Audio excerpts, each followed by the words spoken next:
मी पूनम सुहास काळे पूनम किचनमध्ये तुमचं हार्दिक स्वागत करत आहे. तर आजची आमची रेसिपी आहे साबुदाण्याची उसळ. चला तर मग आपण रेसिपीला सुरुवात करूया.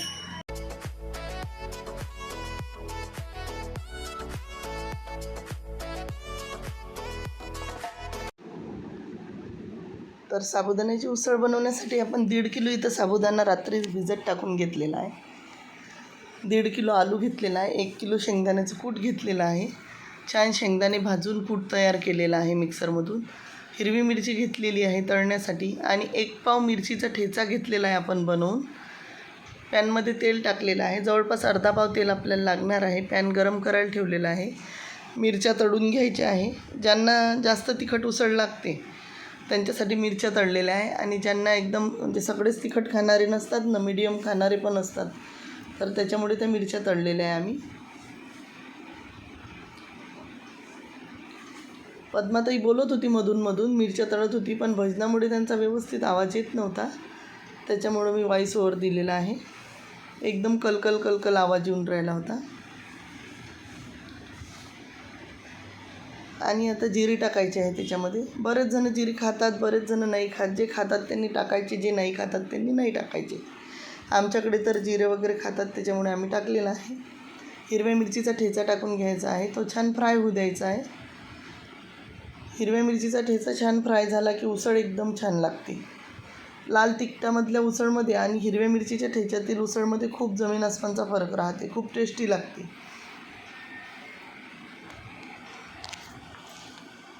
पद्माताई मध्ये बोलत पण होत्या, पण आवाज नव्हता येत त्यांचा व्यवस्थित. आता ही मीरा आलेली आहे. मीरा छान बटाटे धुवून घेत आहे. बटाट्याची साल काढून घेतलेली आहे आणि बारीक बटाटे कापून घेतलेले आहे. 2 पाण्याने धुवून घेतलेले आहे आता ते बटाटे. इकडे ती ठेचा फ्राय झाला का ते पण बघत आहे. तेवढ्यातच पद्माताई आली फ्राय झाला का बघायला. फ्राय झालेला होता ठेचा. आता बटाटा टाकून घेणार आहे त्याच्यामध्ये. बटाटा छान बारीक कापून घ्यायचा. खूप मोठ्या क्वांटिटीमध्ये जेव्हा उसळ बनवायची असते आपल्याला, तेव्हा बटाटा बारीकच कापलेला चांगला राहते. माझा थोडा आवाज बसलेला आहे, त्याच्यामुळे आवाज असा येत असेल. आता बटाट्याला चव येण्यासाठी थोडं चवीपुरतं तिने मीठ टाकलेलं आहे. बाकीचं मीठ आपण नंतर टाकून घेणार आहे. आता बटाटा छान फ्राय होण्यासाठी ठेवून द्यायचा आहे. बटाटा आणि ठेचा जेवढा जास्त चांगला फ्राय होईल तेवढं छान लागेल. इकडे साबुदाणा रात्रीच भिजत टाकलेला आहे. जेव्हा खूप मोठी क्वांटिटीमध्ये उसळ करायची तेव्हा साबुदाणा रात्रीच भिजत टाकायचा. छान भिजून येते साबुदाणा.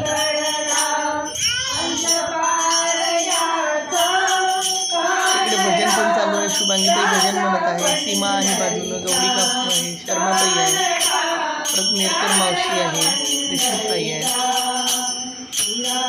वर्षाताई पण आहे.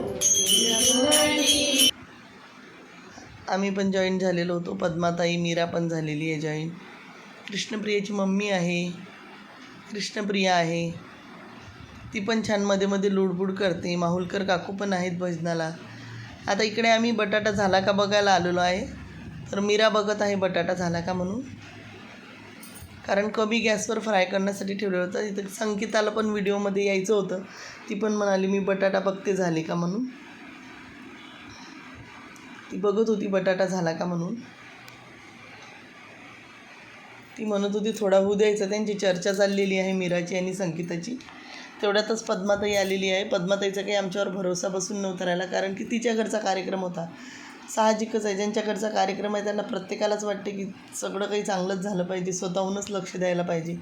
ती सांगत होती बटाटा झालेला आहे आणि ह्या दोघी बटाटा झालेला नाही असं म्हणत होत्या. मी तर फक्त व्हिडिओ काढून हसत होती, त्यांची मजा पाहत होती की काय काय करतात त्या. ते बघा, ती चिडली होती आता मीरावर. ती म्हणते बटाटा झाला, ती म्हणते नाही झाला.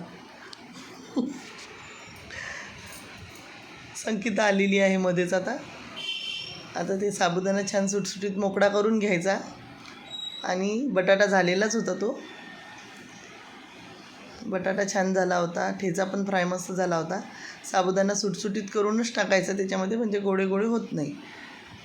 आणि रात्री साबुदाणा भिजत टाकला म्हणजे साबुदाणा खूप छान भिजल्या जाते. शेंगदाण्याचं कूट विचारत होती संगीता पूर्ण टाकायचं का, तर ते त्याच्यासाठी बनवलेलं होतं, ते पूर्णच टाकायचं होतं. आता हलवत होती ती, तिच्याच्यानं काही हलवलं जात नव्हतं. एवढी मोठी उसळ पहिल्यांदाच करत होती ती. आता पद्माताई आली, ती मीठ टाकत होती, कारण की बटाट्यामध्ये थोडं मीठ टाकलेलं होतं. ती सांगत पण होती, पण आवाजामुळे थोडंसं मी व्हॉईस ओव्हर दिलेलं आहे. तेव्हा बटाट्यामध्ये चवीपुरतं मीठ टाकलेलं होतं. आता भरपूर, आता हलवलं जात नव्हतं, लगेच हसायला लागली. खूप हसून हसून उसळ बनवली होती आम्ही, आणि उसळ पण खूप टेस्टी झालेली होती. ही मागच्या एकादशीची उसळ आहे बनवलेली, जेव्हा पद्माताईकडे भजन होतं तेव्हा. हे बघा, आता हलवायचं काम माझ्याकडेच आलेलं आहे. मीरानी पण हलवून पाहिलं, ती पण खालीपर्यंत हलवलं नव्हतं जात तिच्याच्यानी. आता अशा जड कामासाठी ताकद फक्त माझीच पुरते.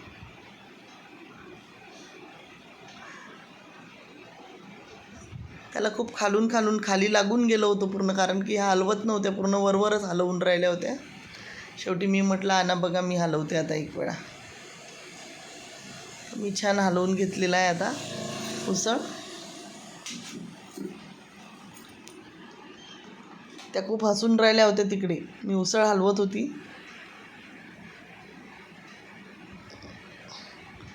खूप छान उसळचे एकदम सुगंध मस्त येत होता,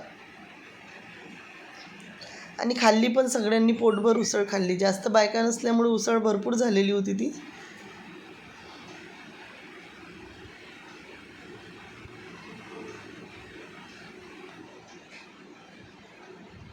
आता झाकण ठेवून छान कमी गॅसवर मुवागी एकदम उसळ होऊ द्यायची आहे. हलवून झालेली होती. आता परत संगीता आलेली आहे उसळ झाली का बघण्यासाठी. उसळ खूप मस्त झालेली होती. मध्ये आम्ही 2 ते 3 वेळेस हलवली होती ती उसळ. ती क्लिप आम्ही शूटच नव्हती केलेली.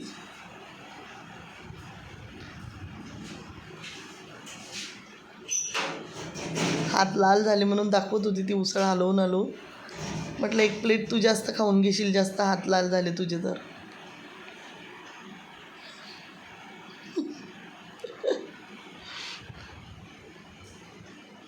छान उसळ झाली आहे, ती दाखवत होती उसळ कशी झाली तर. कृष्णप्रियाला तर तिने लगेच खाऊ पण घातली. कृष्णाला थोडा नैवेद्य दाखवून दिला होता तिने, आणि लगेच कृषूला उसळ दिली होती खायला. कृषू बघा किती खुश झाली होती, लगेच जीभ बाहेर काढून सांगत होती छान झाली म्हणून. हात लागली. तुम्हाला जर माझा व्हिडिओ आवडला असेल तर लाईक आणि शेअर करायला विसरू नका.